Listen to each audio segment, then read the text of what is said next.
Gomax Mission, size 29er po. Good condition, wala po siyang gas-gas or anything sa kanyang frame. Ganun po sa kanyang fork at sa kabilang side. So, babakita ko na nakataon na rin po siya. Siya po ay naka 3x8 speed. Ito po sa kanyang sprocket. Ayan. Ito naman po sa kanyang crank. Nakataon na rin po. Alam na rin yung kanyang gulong, accurate yung preno sa likuran. Ganun na rin po sa unahan. Ayan. Walang alog yung kanyang headset. Ganun na rin yung kanyang crank po. Send na lang po namin kayo ng another video pag nakabalot na po yung ating order. Thank you po. So ayan po sir, ito po yung order nyo na si Gomax Mission size 29. Ayan po. Pinalot na po namin siya para iwas gas-gas sa delivery. Kinalas na din po namin ang kanyang gulong sa harap.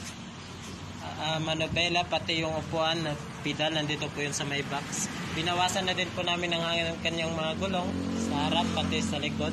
At ito po ang ating 5 freebies. Meron tayong chin guard, battle cage, tube mask, arm sleeve at saka gloves.